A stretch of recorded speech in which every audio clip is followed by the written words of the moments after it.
Moč na impedanci pri harmoničnem vzbujanju. Pri poizkusu opazujemo in določamo trenutno, delovno, jalovo in navidezno moč na kompleksnem bremenu induktivne ali kapacitivne narave pri harmoničnem vzbujanju. Časovne odvisnosti toka, napetosti in moči opazujemo z osciloskopom.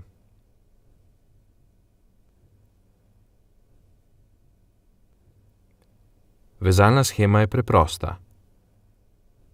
Na harmoničen napetostni vir je priključeno breme.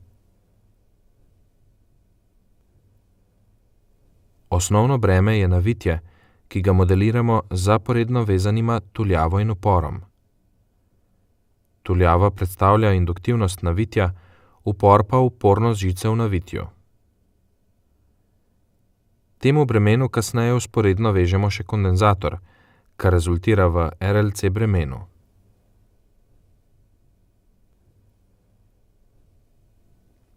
Časovno odvisnost toka skozi breme lahko opazujemo z osciloskopom, posredno preko padca napetosti na uporu. Zato moramo vezje razširiti z bremenu zaporedno vezanim uporom. Da bi bil njegov vpliv na meritev čim manjši in da bi bilo preračunavanje med očitano napetostjo in tokom čim enostavnejše, bremenu zaporedno vežemo upor upornosti 1 ohm.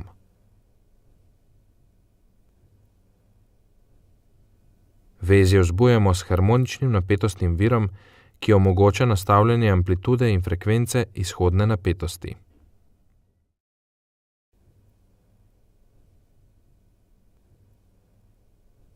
Vezje povežemo po vezalni shemi. Navitje priključimo na harmoničen napetostni vir, kondenzator pa zaenkrat pustimo izključen.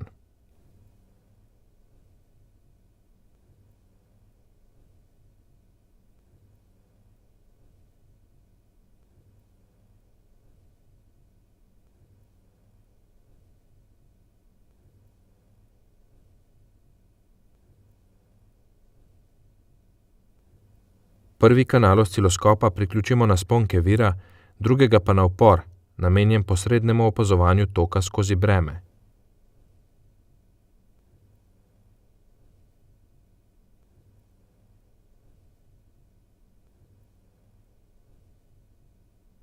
Na vir povežemo tudi merilni inštrument, s katerim bomo nastavljali in kontrolirali efektivno vrednost napetosti in frekvenco.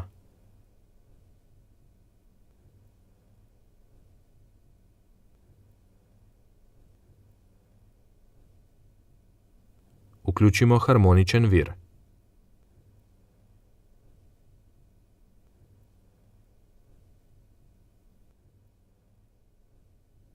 Na inštrumentu vklopimo funkcijo za merjenje izmeničnih veličin. Efektivno vrednost napetosti nastavimo na 3 volte.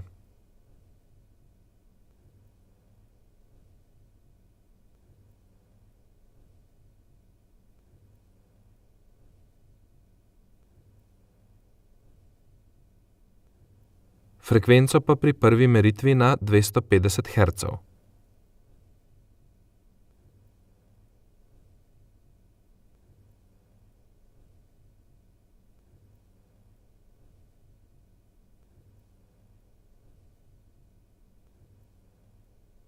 Prižgemo osciloskop, na katerem bomo opazovali časovne poteke napetosti, toka in moči.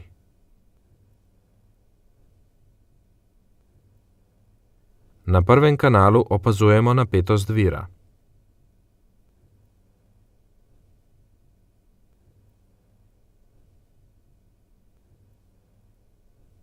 Nastavimo merjenje njene efektivne vrednosti, ki smo jo prej nastavili na 3 volte, in njene frekvence, ki smo jo nastavili na 250 Hz.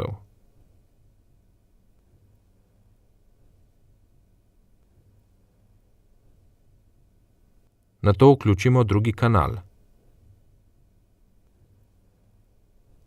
Z njim opazujemo padec napetosti na uporu upornosti 1 ohm, kar omogoča posredno opazovanje toka skozi breme. Glede na konstanto pretvorbe 1 ohm, sledi, da 1 volt na osciloskopu očitane napetosti predstavlja 1 amper toka, zato je razmerje sonde 1:1, za enote pa izberemo ampere. Tudi za ta kanal nastavimo merjenje efektivne vrednosti opazovanega signala.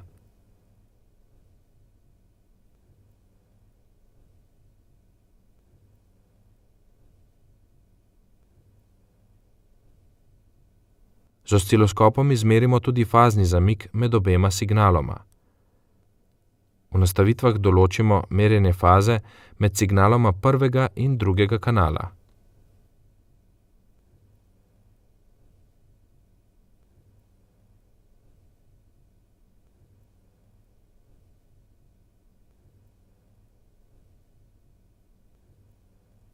Nazadnje vključimo še matematični kanal, ki nad prikazanimi signali izvede računsko operacijo. Trenutna moč je enaka produktu napetosti na prvem kanalu in toka na drugem kanalu, zato bomo za operacijo izbrali množenje signalov.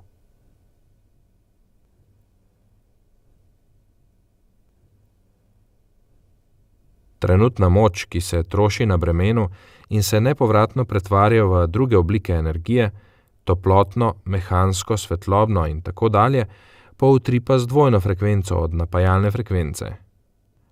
Produkt dveh harmoničnih signalov je tudi harmoničen z dvojno frekvenco in dodano konstantno vrednostjo oziroma enosmerno komponento. Pozoren pogled razkrije, da pri prestopu kateregakoli od dveh množenih signalov skozi ničlo prestopi skozi nič tudi njun produkt. Za razliko od napetosti in toka ima produkt enosmerno komponento, ki je enaka prvemu členu v enačbi za trenutno moč. Ta člen predstavlja delovno moč, ki jo označujemo z veliko črko P in je v bistvu enaka povprečju trenutne moči. Delovno moč torej izmerimo tako, da za matematični kanal, produkt, nastavimo merjenje povprečne vrednosti. Ker je napetost v voltih, tok pa v amperih, osciloskop zna sam določiti ustrezno enoto za to veličino, watt.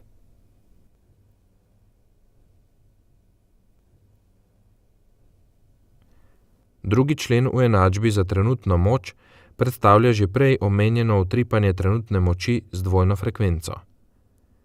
Njegova amplituda je enaka absolutni vrednosti navidezne moči, ki jo označujemo z veliko črko S.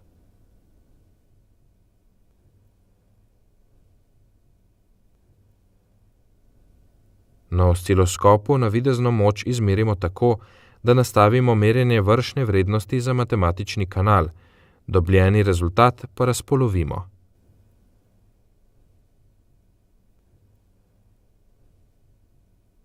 V primeru harmoničnega napajanja bremena, ki poleg ohmskih vsebuje tudi reaktivne elemente, se le del energije vira porabi na bremenu, del pa se jo shrani v električnem in magnetnem polju kapacitivnih in induktivnih elementov in se lahko v drugem delu periode vrne nazaj v generator. Moč, ki je posledica prenosov energije v in iz reaktivnih elementov v vezju, se imenuje Jalova moč. Podobno kot podajamo napetosti, toke in impedance harmonično vzbojenih vezij v kompleksnem prostoru, lahko to storimo tudi z močmi. Trikotnik moči v kompleksnem prostoru narišemo tako, da na realno os narišemo delovno moč, na imaginarno os Jalovo moč, njuna vektorska vsota pa predstavlja navidezno moč.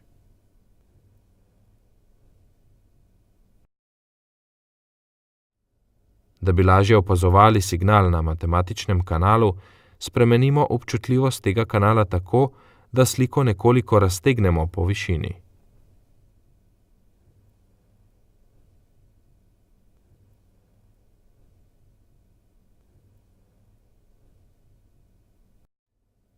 Sedaj imamo pripravljeno okolje, s katerim bomo opazovali tok, napetost in moči pri 3 različnih frekvencah. Pri vsaki od njih pa bomo opazovali pri izključenem in vzporedno priključenem kondenzatorju.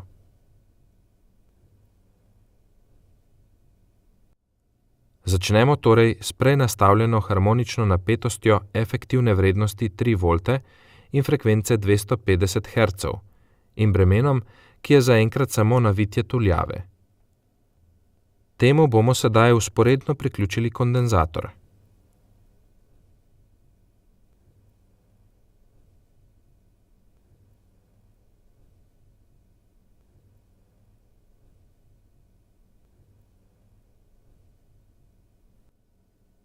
Na osciloskopu opazimo, da se po priključitvi tok in navidezna moč pri tej frekvenci zmanjšata.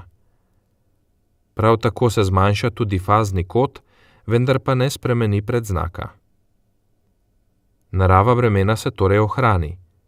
Tako pred priklopom kondenzatorja, kot tudi po njem, je induktivna, saj tok zaostaja za napetostjo, fazni kot pa je pozitiven.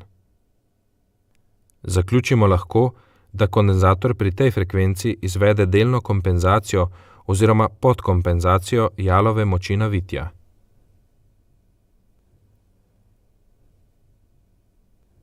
Kondenzator izključimo.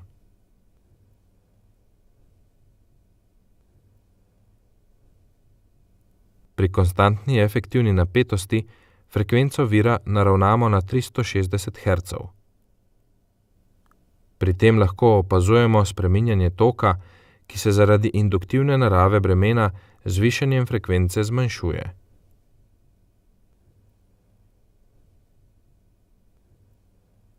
Da bi lažje opazovali signal, sliko nekoliko raztegnemo po časovni osi.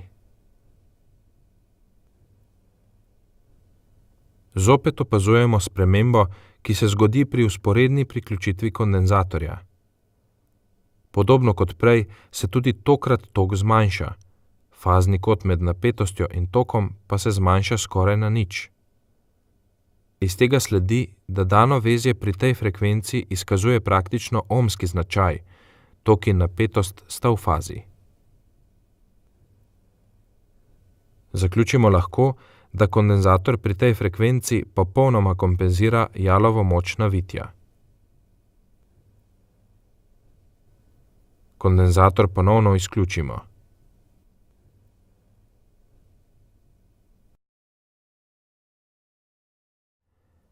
Pri konstantni efektivni napetosti vira frekvenco naravnamo še na 570 Hz. Zopet lahko opazujemo spreminjanje toka, ki se zaradi induktivne narave bremena z dvigovanjem frekvence še naprej zmanjšuje. Pri tej frekvenci priključitev vzporedno vezanega kondenzatorja povzroči spremembo faznega kota med napetostjo in tokom, tudi do 180 stopinj. Breme, ki je najprej izkazovalo induktivno naravo, po priklopu kondenzatorja tokrat izkazuje kapacitivno. Tok namreč prehiteva napetost. Zaključimo lahko, da kondenzator pri tej frekvenci povzroči prekompenzacijo jalove moči navitja. Ob koncu si oglejmo frekvenčno odvisnost moči za breme brez in z vzporedno vezanim kondenzatorjem. Delovna moč na kondenzatorju je zanemarljiva, pri idealnem kondenzatorju je enaka nič. Zato je delovna moč na bremenu brez in s kondenzatorjem praktično enaka. Jalova moč na induktivnem bremenu je pozitivna, na kondenzatorju pa negativna in njena absolutna vrednost narašča s frekvenco. Zato kondenzator kompenzira jalovo moč induktivnega bremena, pri nižjih frekvencah jo kompenzira le deloma. Iz diagrama je razvidno, da je pri frekvenci približno 360 Hz ta kompenzacija popolna in je jalova moč na bremenu s kondenzatorjem enaka nič. Pri višjih frekvencah pride do prekompenzacije, ko je jalova moč že negativna.